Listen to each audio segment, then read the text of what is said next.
All right, all right, all right. Welcome in. Mount Polumbus Speaks here, daily debrief, and the conversation in the sports world. It doesn't matter if you're in Denver, Colorado, in Boulder, Colorado, in Dallas, or out in Bristol with ESPN. The conversation in the sports world right now is in regards to Deion Sanders and his future with Colorado Buffaloes, with the Dallas Cowboys, or maybe even another NFL team. We'll see if any other teams start circling around now that the rumors are out there with the Cowboys. You know, Deion, just to back things up here, Deion has been, in my opinion, very authentic about where he was personally, how he felt every time he spoke about the University of Colorado, about coaching the NFL, about a desire to coach for his sons in the NFL, and now potentially about even an opportunity to coach in the NFL without Shedeur Sanders as his starting quarterback. And if you back up, I know a lot of fans are going to want to point the finger at Deion and be like, oh, man, you said you had the kickstand down. You had the kickstand down. You're here in Colorado. You're not going anywhere. You had no interest in coaching the NFL. Well, listen, my personal opinion, I think Deion has meant everything he has said. Every step along the way, he has meant what he has said. And like anything else, life changes and it evolves, man. And when new information presents itself, when new opportunities present themselves, how can you not at least acknowledge the opportunities that are in front of you and flirt with the opportunities in front of you? And if you're a businessman, how could you not take advantage of leverage when leverage presents itself? Whether you want to use that as leverage to stay at your current university, at the University of Colorado, or whether you want to use that as leverage to get into the NFL. Everybody dreams of having leverage when it comes time to negotiate with their current employer. Deion Sanders has that. All right. And if you would have asked me 6 weeks ago if I thought Deion Sanders would take a job in the NFL, I would have said no. And I meant that because the main reason was that I just didn't see a path to the NFL that provided him the opportunity to coach Shedeur. And I'm not including Shiloh in this conversation because he can coach Shiloh anywhere.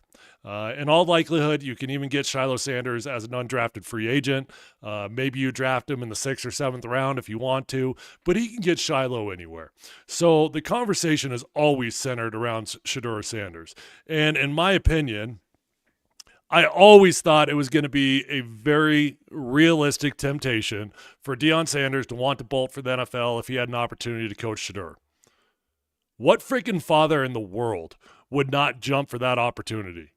I mean, are you kidding me? This is the most unique thing that's ever happened in sports. A dad that has had the opportunity to coach his son from the high school level to the college level and now potentially into the NFL level. You put yourself in his shoes. And I know there's a lot of parents out there that say he's a helicopter dad, and he probably is. And I know there's a lot of dads out there who would say, I wouldn't want to put my kid in that position. Well, you also got to understand, Deion Sanders does not have the same relationship with his kids that you might with yours. And his kids genuinely want to be coached by their dad. So if there was ever going to be an opportunity for Deion Sanders to bolt, and that included a chance to coach Shedeur Sanders, I was never naive enough to think that he wouldn't consider that. Even when he said that I had my kickstand down at the University of Colorado, I was never naive enough to think that he would not consider opportunities to coach his son in the NFL. What frickin' father would not consider that if your kid actually wanted you to do that? If that's what your kid actually wanted you to do. Well, then you started doing the math, and you're like, of the job openings, what openings make sense that he would be able to get Shedeur? All right, the Raiders were allegedly interested in Deion Sanders. Deion Sanders was allegedly interested in the Raiders. All of a sudden, last week it comes out the Raiders are no longer interested or never were interested in Deion Sanders. And Deion says, hey, I'm not interested in the Raiders either. Okay, tomato, tomato, potato, potato. Who's not interested in who? It doesn't matter. It's no longer going to be the Raiders. I do not see a team with a vacancy at head coach right now in which Deion could be like, yeah, I can guarantee I'm going to be able to coach Shedeur Sanders there. I don't see it. I mean, with the Dallas Cowboys, for example, could the Cowboys come up with the trade package for the Tennessee Titans, who own the number 1 pick, say, listen, we'll give you Dak Prescott, we will pay for half of his salary and a first-round pick for the number 1 pick? Yeah, of course they could. Is there any guarantee that Tennessee would accept the offer?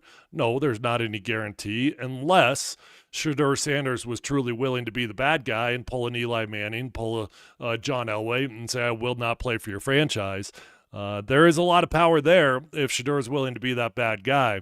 But what's fascinating about this whole conversation is that now the reports as of today, well, before I give you the report of today, let's back up to about 48 hours, maybe 72 hours ago. And Adam Schefter got Deion Sanders on record talking about his interest in the Raiders job. And he said, look, when Jerry calls, I'm going to pick up the phone. Of course I'm going to pick up the phone. And I'm highly intrigued about what Jerry's got to say. Makes sense. They're two buddies. They both live in the circus world. Both guys love the limelight. And there was a part of me, the pessimistic part of me, that looked at that initial interaction and I was like, could this just be two guys that are kind of just helping each other out? Could this be Jerry helping out Deion if Deion wants to coach in the NFL? Could it be Deion helping out Jerry to some degree just because he knows that it's going to bring attention to the Cowboys? Maybe. Maybe it could just be two dudes that are helping each other out. But the fascinating part of that was that Deion went on record with Adam Schefter. Usually in these cases, the agents do the dirty work for the coaches. So coaches don't want to go on record because they don't want to offend their current university, and they'll let their agents do the talking for them. Well, Deion talked to Adam Schefter, and he went on the record, and he said, yep, I'm interested in the job. So immediately to me, this feels radically different than a Mel Tucker situation. This is not a dude that is going on a media blitz like Mel Tucker did 4 hours before he accepted the Michigan State job, doing the circuit, every radio station in Denver, saying, yep, I'm staying put at the University of Colorado, I'm not going anywhere. No, Deion's been pretty damn transparent about where he's at every step of the way, and I actually respect the hell out of him for that. He went on record with Adam Schefter. He said, I am interested in the job. He's not hiding from it. Does it create a little bit of confusion for CU? Sure. CU's not. They don't care, though. Their only stress is trying to keep Deion. They don't care that he's flirting with these other jobs. Nobody's offended by it. Nobody's surprised by it. They're just trying to figure out how can they keep the guy. And believe me, I do not want to lose Deion Sanders at CU. I'm a Colorado alumni. You can see my helmet right there. That's my actual helmet that I wore. When I die, man, I'll be bleeding black and gold. I don't want Deion going anywhere, but I'm not naive. I'm not dumb to the opportunity, and I don't think that Deion Sanders would be a bad dude. I don't think that he would be bailing on the University of Colorado if he went to the NFL. I think that makes him human. When Deion left Jackson State, he said to his team in his exit meeting with his team, he said, in this industry, two things happen. You get terminated or you get elevated. That's it. You don't stay put. You get terminated or you get elevated. And he told his team at Jackson State, I'm choosing to elevate myself to the University of Colorado. There's never been more true words than that. You get fired or you get a new job in this industry. That's the way that it goes. Very, very few people stay put, and especially if I'm keeping it real, and this is no shot at my own university, but especially at CU, okay? CU is a stepping stone at this point, and my hope and my prayer is that one day we will no longer be looked at that way, but I'm not naive and I'm not dumb. So for Deion to be interested in other jobs, I'm not offended, dude. It doesn't bother me at all. It's human nature. I do think the part that was really surprising today, though, was the new information that Ed Werder put out. And Ed Werder put out a report saying, I'm being told that Deion would almost certainly accept if Jerry Jones offers him to be the next Cowboys head coach, and that those around him are actually encouraging him to pursue it, and that Jones is enamored with the idea. And that he would even be interested in the job if that does not include Shedeur Sanders as his quarterback. Now, that's the one part that kind of threw me for a loop, because I always envisioned Deion would be intrigued by jobs that he got to coach Shedeur Sanders and Shiloh Sanders. Obviously, he would be intrigued by that. Give me a freaking break. If you couldn't see that one coming, you're freaking blind, right? But this is sort of a new layer. Deion would be interested in coaching the NFL without Shedeur, in theory, against Shedeur Sanders.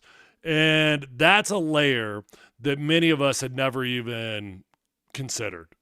Never even considered. Because now that does feel a little bit like, well, is he just bolting on CU? What's it going to be? My take on it, dude, there's one thing in life that is almost unanimously undefeated. Money. Money. And Jerry Jones, or quite frankly, any NFL team for that matter, they can offer Deion Sanders threefold the amount of money that the University of Colorado can offer. Money, generally speaking, is undefeated. And if you offer enough of it, generally people are willing to leave their current job to go take a new job. So doesn't shock me. It also happens to be the Dallas Cowboys. I mean, Deion, his roots to Dallas, come on. It's like it's almost too good to be true. He would bring the same circus, the same sideline entertainment, the rappers, the athletes, the actors, all of the above, and it would now be in Dallas with the Dallas Cowboys, with quote-unquote America's team, which I know everybody rolls their eyes at and they don't want to hear it anymore. I guess when I take a step back, should I be surprised that he would consider a job even without Shedeur? No, I shouldn't. But I also don't really believe that report because, in my opinion, if Deion's going to take a job, he's going to at least have to have the approval of his current franchise to do whatever it takes to attempt to go get Shedeur Sanders. So meaning, hey, Jerry, if I take this job, do I have the okay to trade Dak Prescott? Do I have the okay to give up a first round to go get my son? And yeah, maybe it doesn't work and I'm okay with taking the job even if I can't get my son. But I find it really hard to believe that Deion would take any job in the NFL without at least the approval of the owner of saying, yeah, we're going to sign off on doing what it takes to attempt to go get your son.